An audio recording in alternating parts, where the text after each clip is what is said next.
Hello there, my name is Emma and I am the Director of Operations and Marketing here at WYRB. What I'm going to do today is just take you through our platform so you can see behind the paywall and see everything that goes on behind the scenes. So I'm just going to start by minimising myself a little bit down here. And here is our home screen, which I'm sure you've already seen.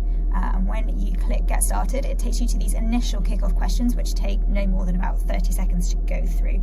And here's where the clever stuff starts happening. So all of these very, very basic bits of information that a user will tell us is what powers the artificial intelligence, it's what powers the algorithms, so that we can give our hyper-personalised pathways, transferable skills, career suggestions, all of that stuff. So I'm going to enter it as if I was a student still at university. And as you can see, it kind of pops up. It's very dependent on what you enter, so there's lots of different routes going through the app, and it's completely dependent on that. So I went to Exeter, for example, say I'm going to graduate at the end of this year, and I did my GCSEs at the same place that I did my A-levels.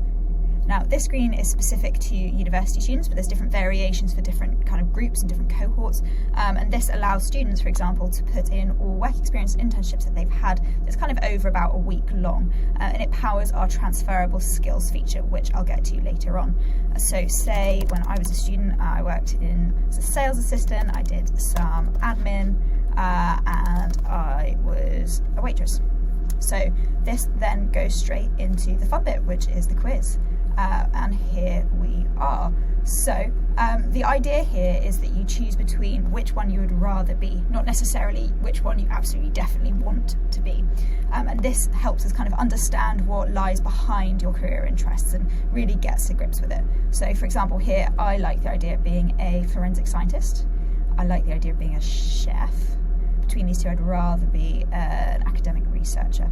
So going through all of these takes about 10 minutes on average, and you can kind of track your progress down there. And now I'm going to do a bit of a Blue Peter, and so you can see final results, because here's some I loaded earlier. So here are some of my final results, and as you can see, you can filter them by lots of different factors depending on what's most important to you.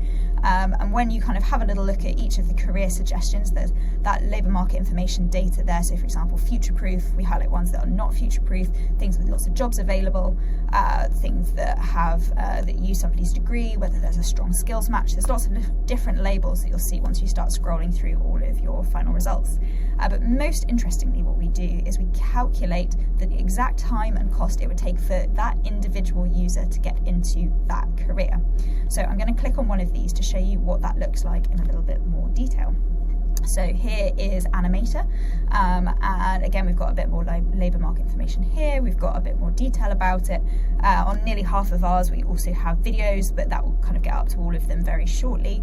And here is the pathways into it. And so for me there is lots of different options for getting into being an animator, and some of them are those sort of more traditionally academic routes, and some of them are kind of recognising that in creative careers often it's something that somebody's just doing in their spare time.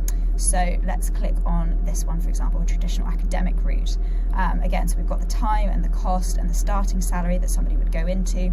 It knows that my hypothetical 19-year-old student has 8 months left of my degree, and that's kind of what's powering that suggestion there. So hypothetically, I can tick that off. And then it knows that this is the exactly how I need to apply for a career within kind of animation, and it links out to a very, very specific piece of advice on how you can create a show reel to create a job application. It then has recommendations for how you can go and actually search for a job and find a job. And we've also got these optional requirements down here, which I think is really, really important, because it's all the other stuff that actually in real life comes into getting into a career. So we've got lots of advice on how to get work experience, that you might want to consider a master's degree, and we kind of say which ones are recommended, which ones are optional, and it's giving kind of a user as much information and guidance as we possibly can so that they can make a more well-informed decision. And the other feature I wanted to show you is our transferable skills feature. So this is the one that I mentioned earlier. And so what we've done is we've calculated every single transferable skill that a user will have depending on their work experience, their education, all of that sort of stuff. And we then work out the same thing for all the careers. within our database and figure out what the crossover is.